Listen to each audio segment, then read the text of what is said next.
먼저 저희 안산 온마음센터 김현수 운영위원장님의 인사말 듣고 시작하겠습니다. 안녕하세요. 네, 제가 오늘 피치 못하게 현장에서 참석하지 못하게 돼서 대단히 송구스럽습니다. 뜨거운 여름이 지났고요. 새로운 가을이 기다리고 있습니다. 어, 우리가 뜻한 바대로 되지 않은 일이 너무 많아서 마음이 많이 힘든 그런 순간들이 지나가고 있습니다. 이런 시기에 이 슬픈 세상에 어떻게 우리가 어떤 말을 나눠야 할까 그런 착잡한 낙담한 마음으로 있을 때 어떤 말을 나눠야 할지 좋은 책을 가지고 또 좋은 말을 가지고 또 저희를 위로해 주시고 또 저희와 함께 해주시는 분이 계셔서 이렇게 모시게 될 수 있어서 저희는 큰 영광인 것 같습니다. 슬픈 세상의 기쁜 말을 가지고 저희와 함께 해주신 정혜윤 PD님께 정말 이 자리를 빌어서 다시 감사드리고요. 또 이 자리에 또 함께 해주신 성우 아버지 최경덕 선생님께도 깊이 감사드립니다. 우리가 낙심할 때 할 수 있는 여러 가지 일들이 있는데 그럴 때 우리의 따뜻한 말들로서 서로 격려하고 위로하고 희망을 잃지 않고 나갈 수 있다면 정말 좋겠습니다.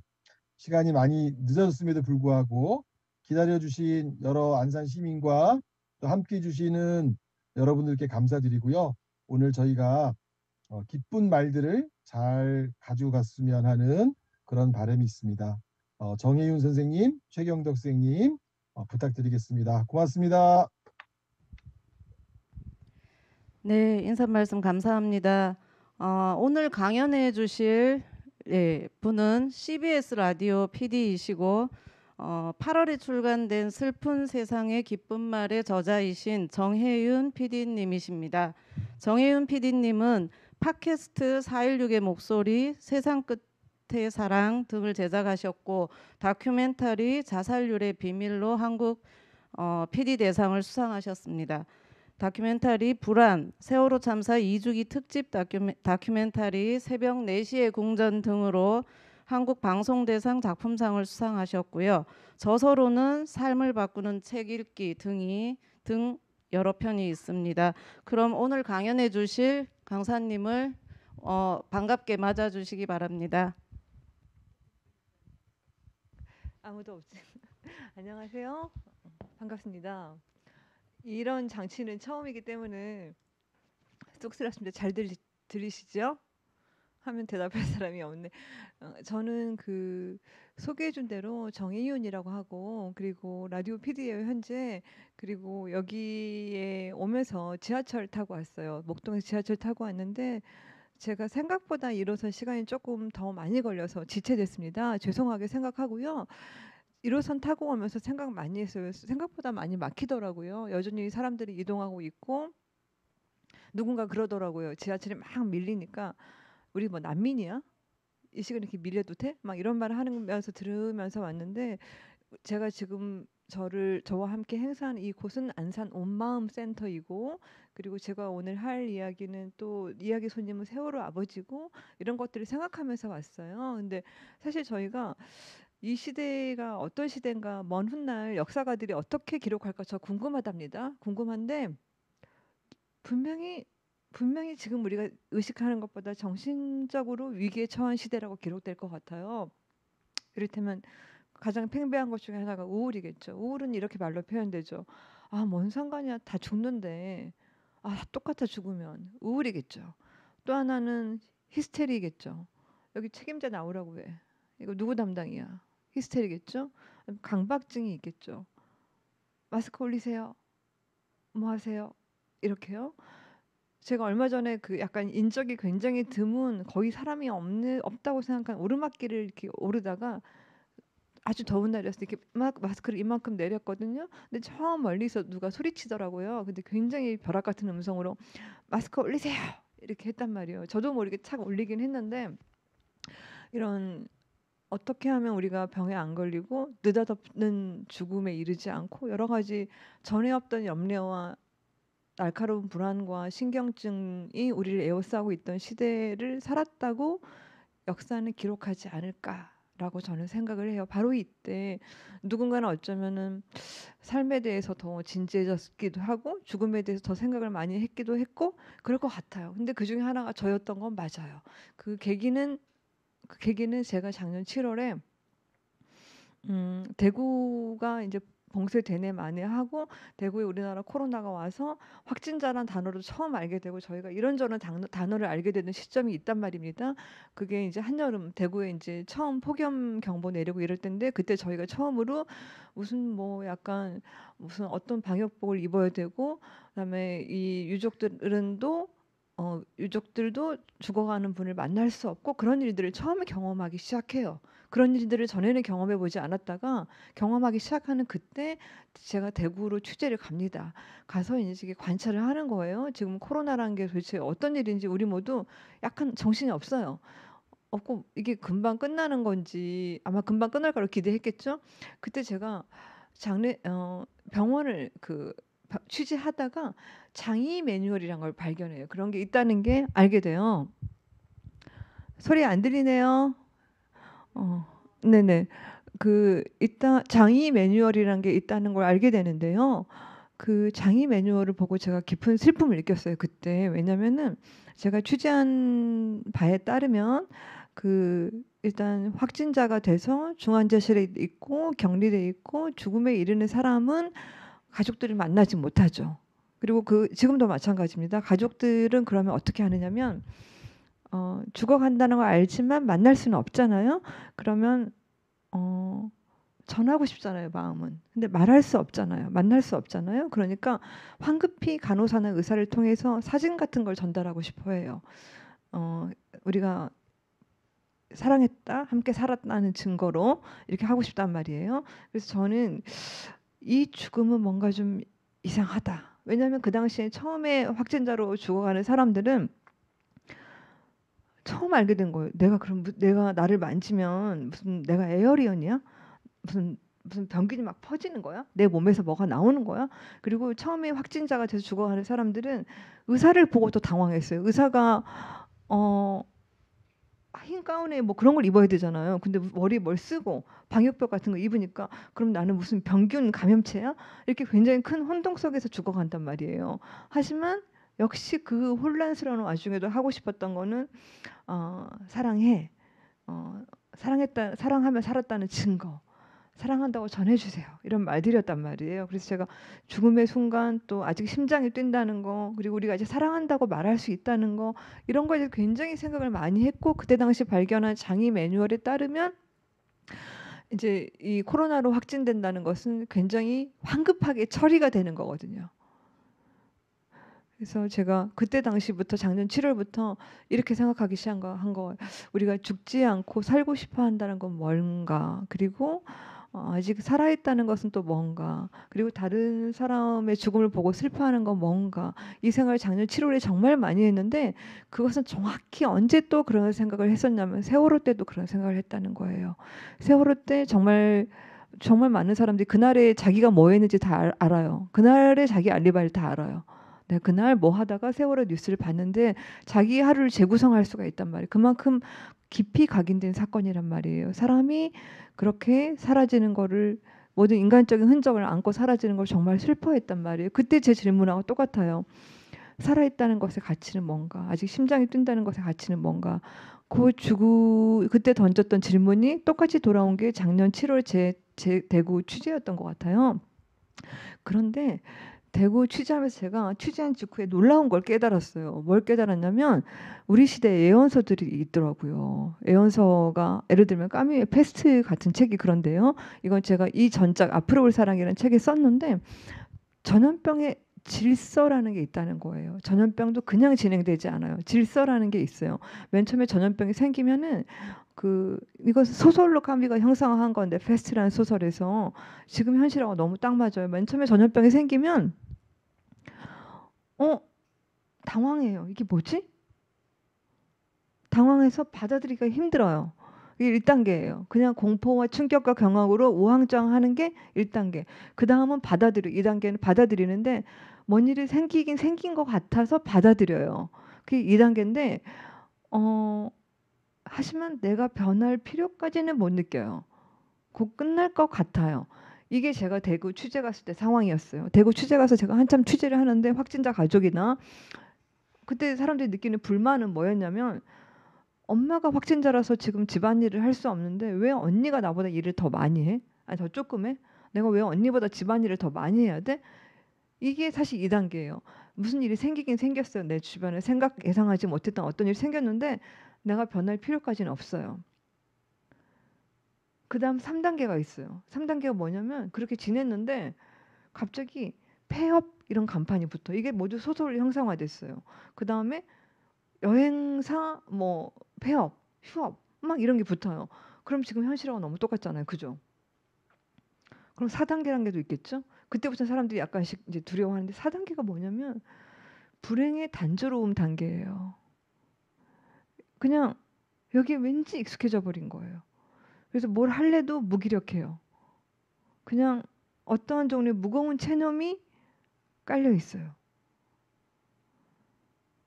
이게 저희 같지 않아요? 어떻게 생각하세요? 익숙해졌어요. 이미 이렇게 사는 거예요. 마스크를 쓰는 거에 익숙해지고.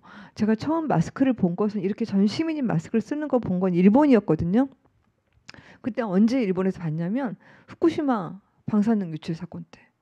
그때 도쿄에 갔더니 사람들이 다 마스크를 쓰고 다녔어요. 그래서 제가 이러고 어떻게 살아? 이민 가야죠. 그랬거든요. 모두 다 어찌나 얼굴이 어두운지 제가 와 여기는 무슨 디스토피아야? 이렇게 생각할 만큼 그랬었거든요. 아무도 서로 말을 하지 않고 서로 거리를 두고 최대한 빨리 집으로 가고 밤거리는 어둡고 모두 마스크를 쓰고 있고 표정은 알 수 없고 이게 제가 후쿠시마 사건에서 본 마스크였는데요. 지금 저희 도시에서 제가 지금 그걸 보고 있단 말이에요. 그러면은 그게 전염병의 감염병의 질서란 거를 묘사한 소설이라면 그 다음 단계도 궁금하죠. 그 다음 단계는 어떻게 될까요? 근데 인간은 아직 생명체예요. 모두 아직 심장이 뛰고 있어요. 아직 살아 있어요. 그러니까 시작하고 싶어요. 뭔가를 다시 새 출발하고 싶어 해요. 이게 가장 중요한 단계인 거예요. 모두가 새 출발하고 싶어 한다. 모두가 다시 시작하고 싶어 한다. 이게 그 까뮈의 페스트에 나오는 유일한 희망의 말이었던 거예요. 모두 다시 시작하고 싶어 한다. 그래서 지금 제가 처음에 아마 정신병리학적으로 굉장히 그 레벨이 높았던 시대로 역사는 기록할 것이라고 말했는데 사실 삶을 다시 시작하고 싶어 한다. 이전과는 다르게 살던 대로 살던 것과는 다르게 살고 싶다. 좀 변해야겠다라고 생각하는 사람에게 희망을 품고 그렇게 살고자 쓴 책이 슬픈 세상의 기쁜 말인 거예요. 그러니까 기쁜 말은 아무래도 좀 변하는 게 좋겠어. 변화에 대해 거부하지 않는 거. 그리고 아무래도 좀 이거는 그냥 살던 대로 살아서는 좋은 일이 생길 것 같지 않아. 라고 생각하는 게 기쁜 말인 거예요. 어떤 사람이 는 지금 저희 시대는 제가 라디오 PD이긴 하지만요. 우리들이 제일 많이 하는 말은 과거에 관한 말이거든요. 그리고 사실 음악 프로도 제일 많이 나오는 거는 과거의 음악이에요. 그래서 피디님 음악 오늘 선곡 너무 좋아요 할 때는 흘러간 노래들이에요. 그리고 지금 약간 예능 프로에서 나오는 노래들도 옛노래 다시 부르기 이런 게 많이 나온단 말이에요. 저희가 굉장히 복고적인 시대를 살고 있단 말이에요. 과거를 그리워하는 시대를 살고 있는데 그거는 사실 어느 정도는 그럴 수밖에 없기도 해요. 왜냐하면 저희가 시간 속의 존재라는 뜻이에요. 시간을 살고 있기 때문에 그렇거든요. 그런데 다시 말하면 그 시간 속의 존재란 건 미래도 생각하는 존재라는 뜻인데 신기할 만큼 지금은 미래에 대한 이야기가 없는 시대를 저희가 살고 있어요. 늘 주로 과거 추억 이야기를 한다거나 옛날에 좋아하던 음악을 듣는 거나 이렇게 된단 말이죠. 그래서 저희가 미래에 대해서 말할 때 그렇게 불안한 거예요. 미래를 생각할 때. 사실 미래가 불안하다고 하면서 가장 말하지 않는 게 미래예요. 그런데 좋은 미래를 만드는 방법은 미래에 대해 이야기를 많이 하는 방법밖에 없어요. 왜냐하면 늘 인류는 무슨 변화가 있기 전에 그것에 대한 이야기가 많았단 말이에요. 저희가 미래에 대해서 이게 핵심인데요. 뭘 잘 모른다고 하고 불안하다고 하지만 미래에 대해서 우리 모두가 아는 게 한 가지가 있어요. 그게 뭐냐면 저희가 누구나 다 똑같이 이야기를 하고 있을 거라는 점이에요. 뭔가 말을 하고 있을 거라는 점이에요. 그것은 저희가 저희 미래에 대해서 아는 거예요. 그래서 저희가 어떻게 하면 자신이에게 좋은 일이 일어나는 이야기를 많이 할 수 있을까? 우리 모두에게. 우리 미래가 더 좋은 결론으로 이끌릴 수가 있을까? 그리고 어떻게 현재의 삶을, 사실 그 말은 현재의 삶이 훨씬 의미 있어진다는 뜻이거든요. 그래서 슬픈 세상이 기쁜 말은 달리 말하면 굉장히 많이 다른 방식으로 설명할 수도 있긴 있지만 그냥 이 자리에서 제가 안산 그리고 온마음센터 세월호라는 이 교집합에 있는 공간에서 말을 한다면 이렇게밖에 말할 수 없는 거예요. 미래가 어떻게 될지 모른다고 하지만 확실한 건 우리 모두 미래에 대해서 말을 할 것이다. 그리고 좋은 미래를 맞이하는 방법은 좋은 미래에 대한 이야기가 많아지는 것뿐이다. 왜냐하면 인간은 관심을 가지면 그것에 대한 해법을 찾아내 왔으니까. 그래서 더욱더 미래에 대한 이야기가 많아지길 바란다.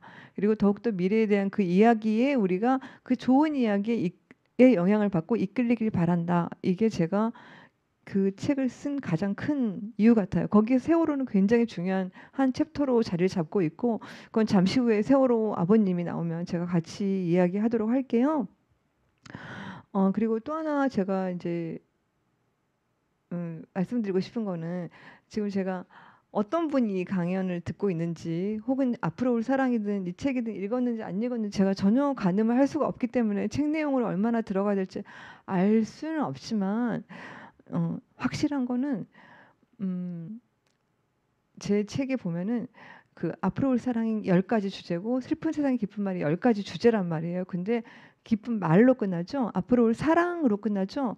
앞으로 올 사랑 책 제목에 모든 게 있는데 앞으로 올은 미래에 대한 이야기를 많이 한다는 뜻이에요. 과거 이야기만 하지 않는다. 미래 이야기 어떻게 살자. 우리 앞으로 어떻게 살자 이야기를 많이 한다는 뜻이고 사랑이란 건 저희 모두에게 처음과 끝의 단어예요. 제가 아까 대구 그 취재 갔을 때 이야기했죠. 확진자로 돌아가시는 분 이야기했는데 사랑은 처음에 사랑이란 단어로 시작하고 인생을 사랑이란 단어로 끝내고 싶어요. 사랑했다, 사랑해 이렇게. 그리고 이 사랑한다는 거는 우리 사이에 무슨 일이 벌어지는지 궁금하다는 뜻이거든요. 세상을 설레는 마음으로 호기심을 갖고 어떤 일이 벌어질지 지켜보면서 시작하고 싶다는 뜻이거든요. 그리고 사랑은 또 행동의 단어이기도 해요. 말만 하고 싶진 않단 말이에요. 사랑한다면 뭔가를 더 하고 자기 한계를 넘어서서 뭔가를 더 하고 싶어 한단 말이에요. 그래서 앞으로 올 사랑이란 것의 의미는 앞으로는 가슴이 뛰는 곳에서 더 많은 행동을 하며 살고 싶다는 거거든요. 내 가슴이 뛰는 곳에서. 그런데 이 앞으로 올 사랑이 책이 어떻게 구성되어 있냐면 제가 책 이야기를 하는 이유는 이게 10개의 주제인데 이 10개의 주제가 내가 좋아하는 이야기, 내가 원하는 것을 손에 얻는 이야기, 그리고 불행한 사랑 이야기, 행복한 사랑 이야기, 그리고 인생이 꼭 원하는 것을 얻는 이야기, 그리고 모험을 떠난 이야기, 공통되는 단어가 있어요.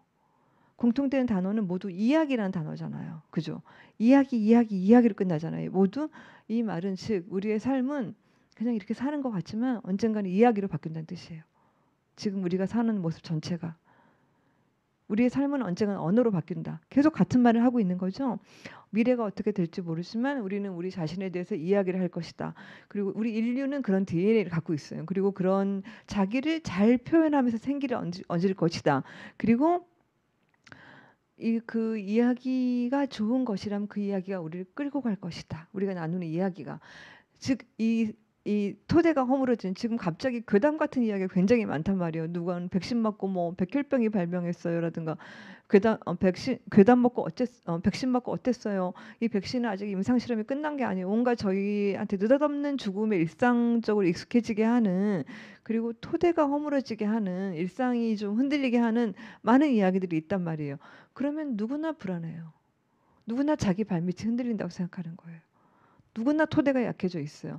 그런데 다시 한번 단단한 토대에서 자기 삶을 이렇게 세우려면, 만들어 가려면, 그리고 안정되려면 어떻게 해야 될까? 이야기가 좋아야 된다고 생각하는 거예요, 저는. 왜냐하면 우리 삶은 이야기로 바뀌니까. 그리고 그것은 사실 저희가 지금 코로나 시대를 살아요. 뭐 언택트 시대를 살아요. 그러잖아요. 근데 많은 사람들이 하는 말이 있어요. 저희가 그냥 사는 것 같지만 월요일에 뭐 하고 화요일에 뭐 하고 오늘 월요일에는 이거 온마음 센터 특강을 듣고 화요일은 뭐 하고 미장원에 하고 수요일은 뭐 하고 이렇게 산산이 흩어진 시간을 사는 것 같지만 사실 그렇게 맥락 없이 살고 있지는 않아요. 다 자기만의 뭔가를 살아낸단 말이에요. 그러니까 그 말을 다른 말로 표현하면은 특정한 단어 위에 삶을 구축하는 거예요. 지금은 저희 시대는 코로나라는 단어 위에 삶이 구축돼 있죠. 그리고 기후 위기라는 단어 위에 구축돼 있을 수도 있어요. 또 누군가는 세월호라는 단어 위에 삶이 구축돼 있을 수도 있어요. 저는 라디오라는 단어나 책이라는 단어가 그럴 수 있어요. 각자가 그냥 사는 것 같지만 현실적으로 자기한테 굉장히 중요한 의미를 갖는 단어들이 있단 말이에요. 그 단어가 좋은 것이기를 바라는 거예요. 그래서 슬픈 세상의 기쁜 말은 나에게 결정적으로 중요한 단어. 지금 내가 이 단어 위에 삶을 구축하는 그 단어를 찾아내는 게 자기한테 엄청난 힘을 준다는 뜻이에요.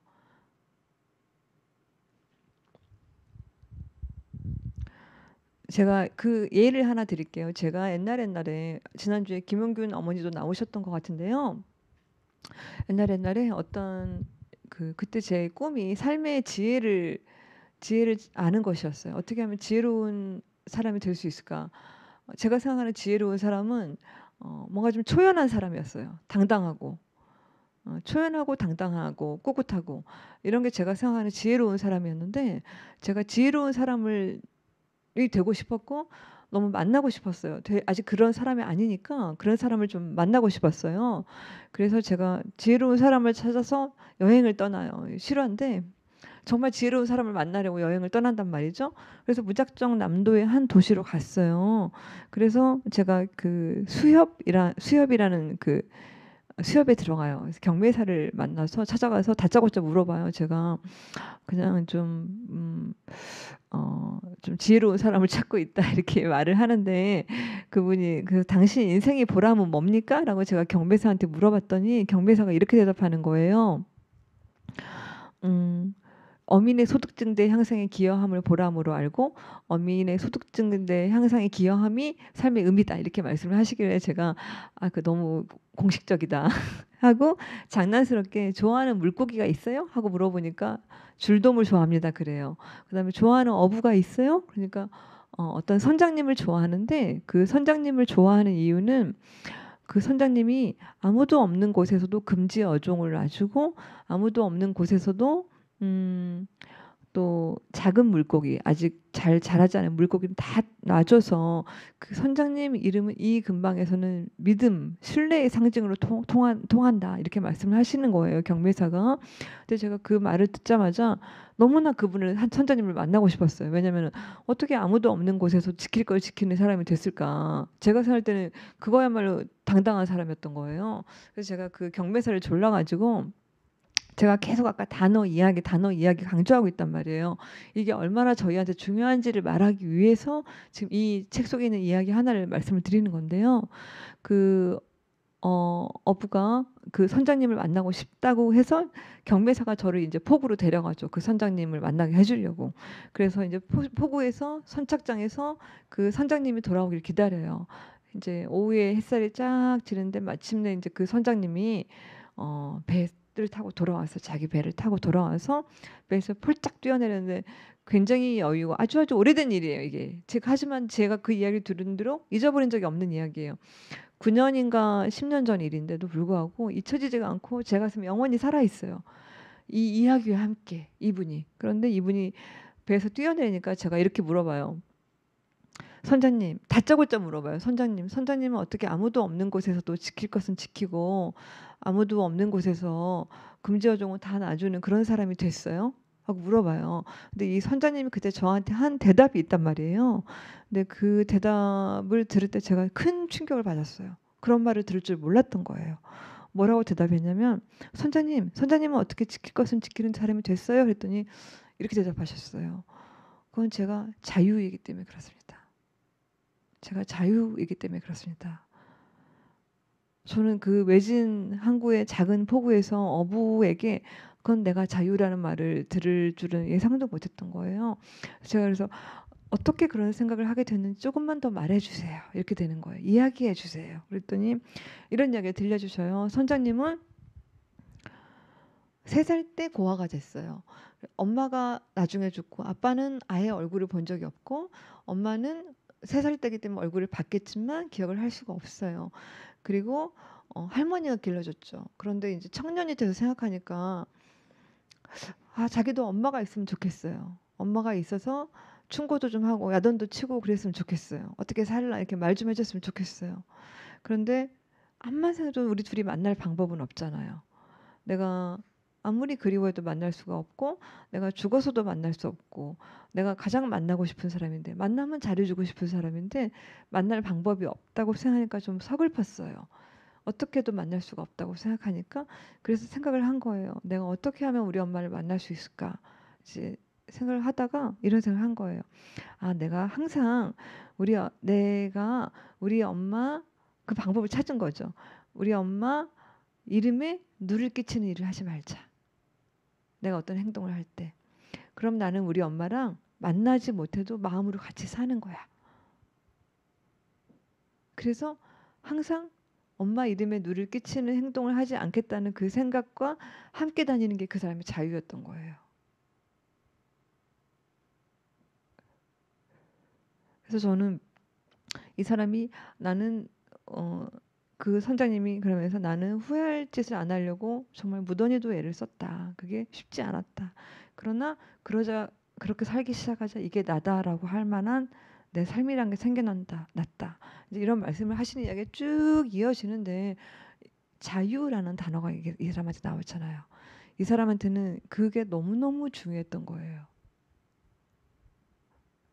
그래서 제가 이 슬픈 세상 기쁜 말을 통해서 여기서 지금 치유와 희망을 노래하는 8월 정기 포럼이라고 써 있는데 저한테는 이런 이야기를 듣는 게 큰 치유 넘어 자유였어요. 사실은 이 이야기들이 위안이 되기도 하지만 누군가가 이렇게 힘을 내서 살려고 한다. 자신의 슬픔을 자기에 대한 약속으로 자유로 바꿀 수 있다. 이런 게 저도 본받을 만한 이야기였던 거죠. 그래서 저 자신은 우리가 치유, 위안 이런 이야기 많이 하지만 어떤 사람이 어떻게 사는 모습, 그 자기 자신의 삶을 살아내는 모습은 그 이상이다. 그 너머의 것을 준다. 즉 자유의 것을 주고 우리도 우리 자신의 인생 이야기를 진실되게 하기 시작한다면 그 이야기가 우리를 이끌어간다. 훨씬 더 자유롭게. 훨씬 더 기쁜 사실 저희가 미래에 대한 이야기를 가장 안 하고 있지만 가장 알고 싶은 자기 자신의 미래거든요. 미래에 대한 이야기를 안 하고 있지만 가장 만나고 싶은 건 자기 자신의 좋은 미래거든요. 그죠? 그래서 제가 얼마 전에 올 초에 세월호 7주기 콘서트 할 때도 주제를 꿈으로 잡았었어요. 그 미래의 단어거든요. 언젠가 이루어질 단어거든요. 가장 말하지 않는 것은 미래지만 가장 알고 싶은 것은 나의 미래고 가장 말하지 않는 것은 또 미래지만 가장 믿지 않는 것도 미래지만 가장 만나고 싶은 것도 나 자신의 좋은 미래고 그러나 인류의 속성을 생각할 때 인류의 어떤 말하기 좋아하는 속성 그리고 자기 삶을 끝없이 이야기로 바꾸는 속성 그러면서 생기를 얻는 그 속성은 우리 영혼의 한 형태고 결국 미래에 대해서 좋은 이야기가 많아지는 방법은 나 자신에 대한 진실된 이야기를 갖는 것뿐이에요. 제가 생각할 때는. 그리고 나에게서 나오는 이야기가 이 슬픈 세상에 어머 저런 말이 다 있어. 와 그 이야기 참 좋다. 그런 이야기가 있으니까 살만하다. 우리 모두 살만하다. 견딜만하다. 버틸만하다. 의 말이 나오는 게 기쁜 말이란 뜻이에요. 입에서 나오고 사람을 따뜻하게 하고 입에서 나오고 따뜻하고 사람을 살아있게 하는 것이 뭐예요? 라고 제가 물어보면 잘 못 맞추실 것 같은데요. 입에서 나오고 따뜻하고 사람을 살아있게 하는 거. 호흡이거든요. 숨. 근데 입에서 나오고 따뜻하고 사람을 살아있게 하는 거 하나 더 있어요. 호흡 말고. 그게 살아있는 말이에요. 내 말이 진심일 때. 그냥 하는 말이 아니라 빈말도 아니고 공허한 말도 아니고 그냥 뭐뭐 하는 것처럼 보이려고 하는 말도 아니고 살아있는 말일 때만 그 말이 우리를 호흡처럼 살아있게 한단 말이죠. 그 말에 내 소위 말하는 영혼이 담겨 있을 때, 내 진짜가 담겨 있을 때 우리를 그 말이 비로소 살아있게 한단 말이에요. 그래서 슬픈 세상의 기쁜 말은 그 말을 찾아가는 여정에 관한 거예요. 시간이 지금 제가 세월호 이야기를 하고 싶은데 아버님이 이제 오시면 같이 하려고 기다리고 있습니다.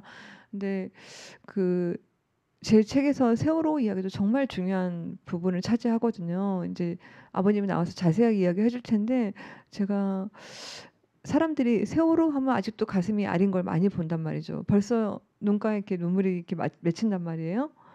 근데 도대체 왜 세월호라는 단어는 우리한테 그렇게 할까? 그 단어가 무엇이길래 왜 다른 말이 아니라 그 말은 우리를 그렇게 만들까? 참 오랫동안 생각을 해봤어요. 왜 그럴까? 그런데 어쨌든 세월호라는 말을 하면서 우리가 깨달은 거는 생명은 저렇게 파괴돼서는 안 된다는 거. 우리 삶 안에는 분명히 지켜줘야 될 소중한 것이 있다는 거에 대한 이견없음이었던 것 같아요. 결국은 이 전체, 이 코로나라는 기이한 시대, 장차 이 시절에 역사가든 우리를 미쳤다고 기록할지도 모르겠어요. 제가 볼 때는요. 왜냐면은 앞으로 더 많은 감염병이 올 거라는 거는 예측들을 하고 있거든요. 더 세고 더 예측 불능하고 더 무서운 감염병이 올 거라고. 그리고 더 많은 기후위기가 올 거라는 예측은 너무나 예측이 많아서 이제 부인하기도 힘든 상황이 됐는데 근데도 저렇게 그럼 뭔가 변해야지 않아? 라는 생각을 참 거부하네. 그 생각을 참 싫어하네. 그 생각을 참 미워하네.로 기록할지 모르겠어요. 그러나 우리 마음 한구석에는 또 뭔가 바꾸긴 바꿔야 될 텐데도 있단 말이에요.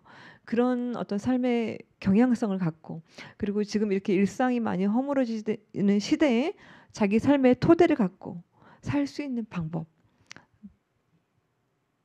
슬픈 세상의 기쁜 말을 찾는 거. 왜냐하면 저희의 삶은 특정한 단어 위에 토대를 이루니까. 이게 저의 하고 싶은 말이에요. 그리고 세월호라는 단어도 이 가족들에게는 분명히 우리와는 또 다른 의미가 있단 말이에요. 그 단어 위에서 자신의 삶을 펼쳐가야 되니까요. 저는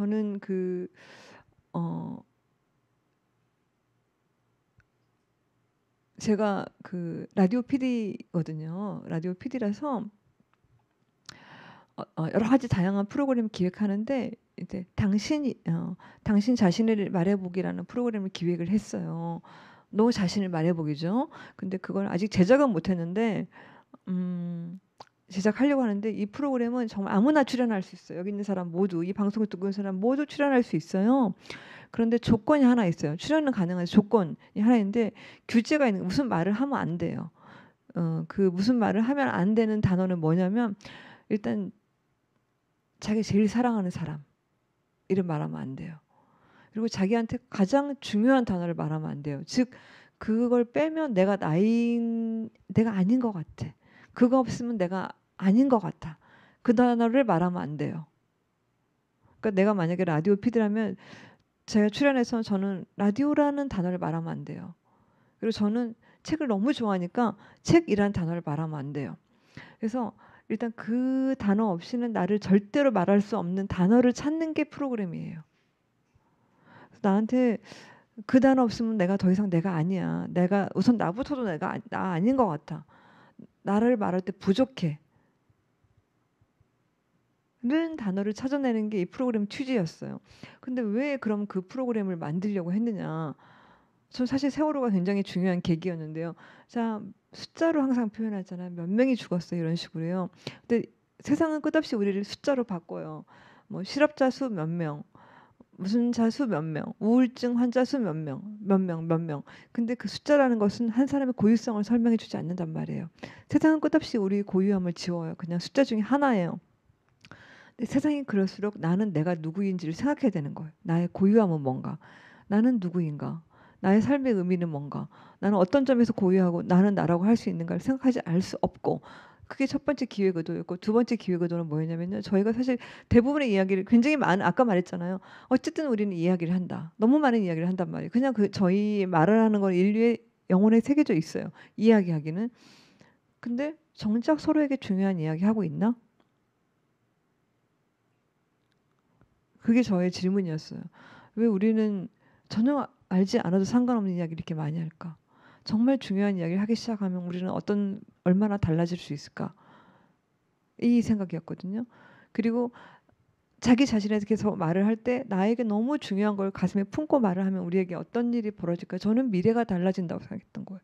왜냐하면 한 사람의 운명이란 거는 운명이라는 단어는 굉장히 궁금해하고 미래라는 단어 굉장히 궁금해하는데 제가 생각하는 운명이라는 단어는 어떤 이야기가 내 가슴에 남아서 잊혀지지가 않는다. 근데 그 이야기에 내가 영향을 받는다. 이것을 운명이라고 말하지 않는다면 다른 것을 뭘 운명이라고 말할 수 있겠는가. 이게 제가 생각하는 운명이라는 단어의 정의란 말이에요. 여기서 또 이야기가 나오잖아요. 그리고 저희가 세월호 아버지 모여서 이야기 듣겠습니다. 김용균 어머니 모셔서 이야기 듣겠습니다. 저희 계속 이야기를 듣는다고 말을 한단 말이에요. 그렇죠? 그 이야기를 전하려고 한단 말이에요. 그 이야기가 좋고 나에게 중요하고 또 내가 그 말을 할 때 진실된 거라면 저희의 미래와 운명 또한 바뀐다. 그 이야기가 좋고 깊고 진실되고 중요하고 사실 저희가 공허함이 저희의 운명이거든요. 이렇게 삶을 두 가지 보는 관점이 두 가지가 있어요. 하나는 뭐냐면 인생은 선물이다. 이 삶은 소중한 것이다. 이렇게 보는 분이 있어요. 이게 한 부류고요. 나머지 한 부류는 태어나지 말았어야 한다. 인생은 너무 큰 고통이다. 둘 중에 하나의 입장을 저희는 취한단 말이에요. 근데 아주 선량한 마음을 품고 뭔가 좀 고양돼서 인생은 선물이다는 입장을 어느 날 취했다고 쳐봐요. 그래도 문제는 있는데 선물은 선물인데 박스를 뜯다 보니까 텅 빈 선물이 저희 인생인 거예요. 선물을 받았는데 내용물이 없어요. 포장지만 있고. 그래서 저희가 그다음부터 하는 일은 어렸을 때부터 인생의 상당 기간에 하는 일은 뭐냐면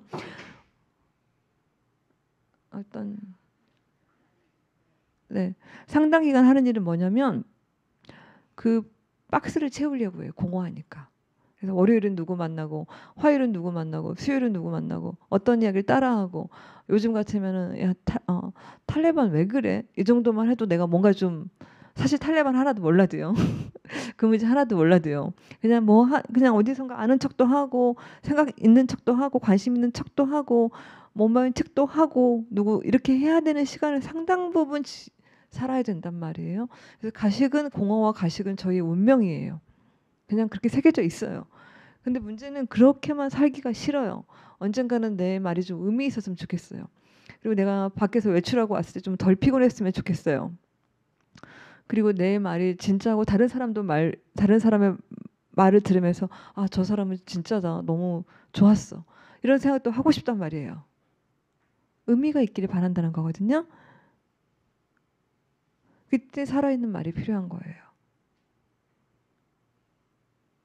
그리고 살아있는 말만이 저희를 살아있게 한다고 저는 생각을 하고 그 단어를 아주 어렵게 아까 제가 말했잖아요. 이런 프로그램 하고 싶었고 나에게 중요한 단어가 뭔가를 찾는 게 프로그램 내용이라고 말했잖아요. 그 단어를 어렵더라도 찾는다면 그 단어의 가치는 그냥 제가 한 말이 아니라 어떤 작가의 말인데 자기에게 중요한 단어를 아는 것은 자신의 부적을 갖는 것과 똑같다. 그리고 에이드리언 리치라는 시인은 단어가 인생의 지도다. 단어가 지도다. 이렇게 말을 했고요. 그 다음에 또 보리에스는 자신의 단어를 아는 것은 회복과도 같다. 이렇게 말을 했어요. 그래서 슬픈 세상의 깊은 말은 그 단어들로 가득 채워진 그 단어를 찾아낸 사람들의 이야기예요. 그 단어를 제대로 말할 수 있게 된 사람이에요. 제대로 이야기할 수 있게 된 사람이 그냥 앵무새처럼 남의 말을 따라한 것도 아니고 그냥 남의 생각을 카피한 것도 아니고 아니면 그냥 아무 생각 없이 말한 것도 아니고 내 생각을 제대로 말해본 사람의 이야기고 그 제대로 말해본 이야기에 세월호 이야기도 있는 거예요. 지금.